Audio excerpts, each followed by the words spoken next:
Ya memang balik sama saya, di sini saya merakit PC lagi dan juga PC-nya sudah ada di sini. Bisa dilihat kalau yang ini casingnya ATX dan juga full putih sih ya. Intinya seperti itu, putih dan juga hitam ya, tapi lebih cenderung ke putihnya di sini. Dan saya juga menggunakan Core i5 generasi ke-12 dan juga ada VGA baru RX 6500 XT ya, requestan kalian lah. Dan di sini total harganya sekitar hampir 17 juta. Bisa dibilang 16,6 juta kalau yang ini. Semua paparnya di sini itu baru dan juga sangat bagus sekali dan juga upgradable lah untuk kedepannya yang ada di sini. Sebelum selanjutnya untuk apa di sini dan juga mereviewnya, jangan lupa klik subscribe dan teman-teman di bawah tuh ya. Tinggal diklik seperti itu. Lalu yang pertama saya menggunakan Core i5 12400F yang dimana dengan harga 2.720.000 daripada Core i5 Gen 10 yang dimana harganya 1,9an, kalau yang ini 2,7. Ya terpaut agak jauh sih. Maklum karena ini barangnya baru. Kalau udah lama paling ya jadi ke 2,5 ke 2,4 lah kalau udah lama ya. Atau bisa bilang ya akhir tahun lah. Bisa dibilang rekomend untuk live streaming maupun gaming yang ini maupun editing juga. Selanjutnya saya menggunakan RAM-nya ini, RAM Corsair RGB Pro SL yang ada di sini, 2x8GB yang berwarna putih. Kecepatannya 3200 mAh, bisa di OC, tinggal anda OC aja di BIOS-nya di motherboard-nya tersebut. Ini dengan harga 1.300.000-an lah kalau yang ini. Harganya dari pojok situ ya untuk harganya semua.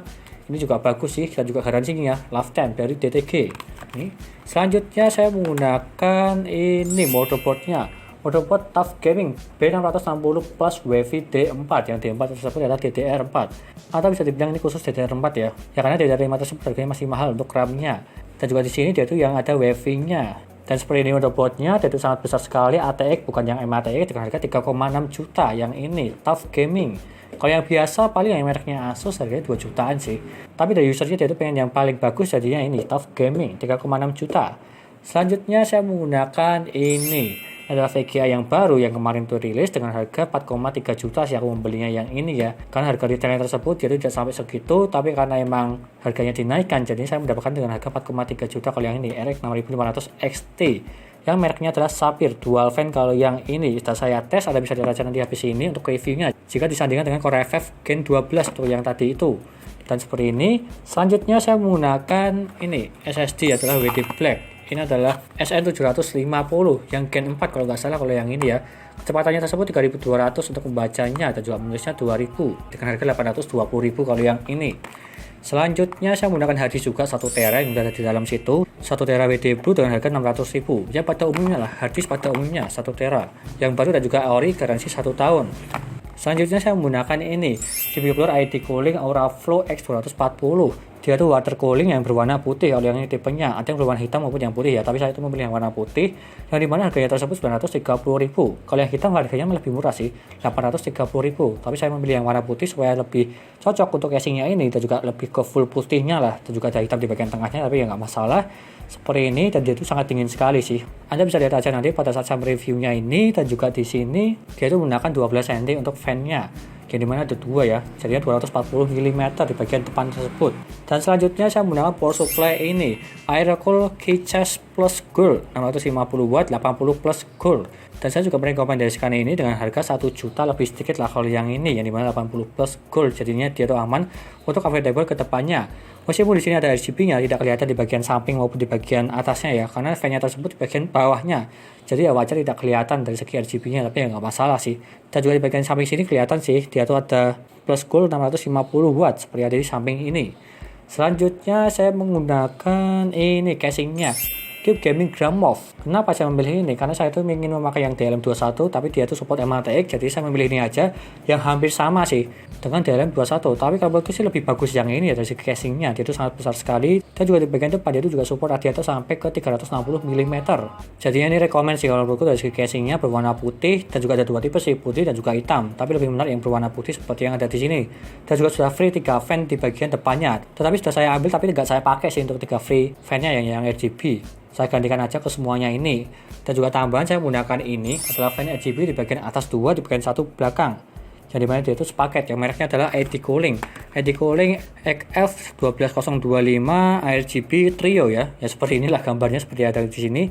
Dengan harga 460.000-an kalau yang ini. Sehingga kelihatan putih-putih semua lah seperti yang ada di sini. Sangat menarik sih dari segi estetikanya. Dan juga bisa diatur menggunakan software dari Asusnya tersebut. Dan semua paparnya sudah saya sebutkan dan totalnya 16.600.000. Rekomen atau tidak Anda bisa lihat aja nanti pada saat reviewnya. Dan kita lanjutkan saja ke reviewnya. Yuk.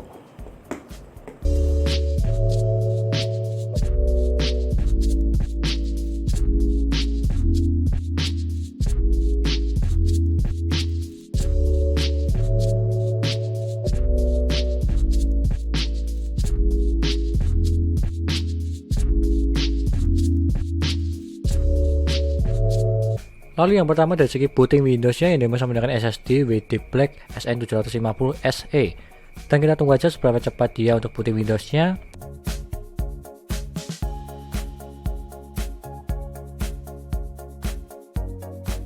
Dan dia mendapatkan 13 detik, terbilang sangat cepat kalau yang ini. Standarnya NVMe lah di bawah 15 detik. Selanjutnya dia desainkan untuk mengecek kesehatan dan juga performanya. Yang pertama SSD-nya dulu WD Black SN750 yang dimana itu 100% semua dari segi performa dan juga kesehatannya, dan juga node-nya dia itu perfect, dan juga suhunya 29 derajat, terbilang dingin kalau yang ini ditambah dengan heatsink-nya. Selanjutnya dari segi hard disk-nya dia juga sama sih 100% semua dari segi performa dan juga kesehatannya, dan juga node-nya dia itu perfect, dan juga suhunya 27 derajat, terbilang dingin kalau yang ini. Yang dimana saya menggunakan hard disk baru ya, bukan second. Selanjutnya di Crystal Diskmark untuk mengetes WD Black SN750 SE-nya.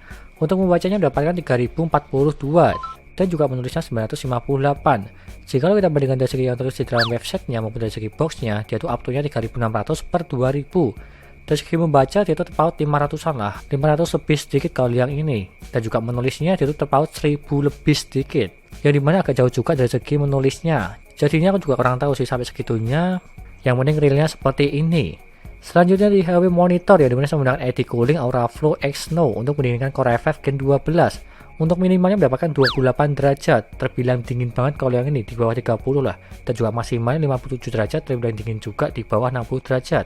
Yang dimana suhu maksimalnya saya tes di Geekbench R15 5 kali berturut-turut, maksimalnya di 57 derajat, terbilang sangat dingin kalau yang ini maupun dari segi minimalnya. Selanjutnya di Geekbench R15 untuk OpenGL-nya mendapatkan 232 fps yang dimana menggunakan RX 6500 XT, dan juga CPU-nya 1758 CPU untuk Gen 12. Selanjutnya dari segi gaming-nya 1080p dan juga settingan high, dari itu rata-ratanya mendapatkan 158 fps. Meskipun mau ke very high dia itu juga bisa sih, masih di 100-an lebih sedikit lah kalau yang ini. Masih aman ke high maupun very high, masih sangat nyaman juga untuk bermain game GTA 5. Selanjutnya di Genshin Impact 1080p dan juga settingan high, dia tuh rata-ratanya mendapatkan 60 fps, masih sangat nyaman juga kalau yang ini mentok di 60 fps, emang dari segi settingannya seperti itu. Selanjutnya di Apex Legends 1080p dan juga settingan high, dia tuh rata-ratanya mendapatkan 105 fps, di atas 100 kalau yang ini, masih sangat nyaman juga. Selanjutnya di Dota 2 1080p dan juga settingan high, dia tuh rata-ratanya mendapatkan 116 fps, masih di atas 100 juga kalau yang ini, untuk live streaming masih bisa Dota 2. Selanjutnya di PES 2021 yang dimana 1080p dan juga settingan high, dan ratanya mendapatkan 60 fps. Emang ini mentok di 60 fps untuk bermain game PES-nya tersebut. Aku juga kurang tahu sih settingannya, tapi emang dimentok di 60 fps. Intinya seperti itu. Selanjutnya di PUBG Steam 1080p dan juga settingan high, dan ratanya mendapatkan 170 fps, di atas 150 fps kalau yang ini. Di settingan very high juga bisa sih kalau yang ini ya, masih di atas 100 juga, masih sangat nyaman juga di PUBG Steam. Yang terakhir dari segi Resident Evil 6 1080p di settingan medium, jadi ratanya mendapatkan 107 fps. Selanjutnya yang terakhir dari segi wattnya, yang dimana tidak apa-apa di desktop dia mendapatkan 48 watt, cukup irit kalau yang ini di bawah 50 watt, dan juga maksimalnya di 188 watt. Ini saya tes di Resident Evil 6 1080p dan juga settingan medium, maksimal di 188 watt, tetapi rata-ratanya di 150 sampai ke 170-an lah kalau yang ini. 188 watt cuma menyentuh satu kali aja untuk maksimalnya. Dan kesimpulannya, dengan harga 16.600.000 Anda bisa mendapatkan Core i5 Gen 12 dan juga VGA RX 6500 XT yang baru ini. Bisa dibilang ini agak over juga dari segi budgetnya, tetapi dari segi part-part yang lainnya seperti CPU coolernya, RAM-nya, SSD maupun power supply dan segi yang lainnya, dia itu upgradable untuk kedepannya. Jadi bisa dibilang rekomend sih untuk saat ini ya. Meskipun beberapa harga ini ada yang turun sedikit sih, seperti contoh VGA-nya ini RX 6500 XT. Dan semua listnya ada di sini, dan juga semua linknya ada di deskripsi. Dengan Anda beli aja jika kalian berminat untuk yang ini semua. Sekian dari saya, terima kasih sudah menonton, dan juga jangan lupa like dan subscribe. Dan nantikan video lain merakit PC maupun edit gaming maupun editing, dan juga jangan lupa share ke teman-teman kalian yang ingin rakit PC, dan terima kasih sudah menonton.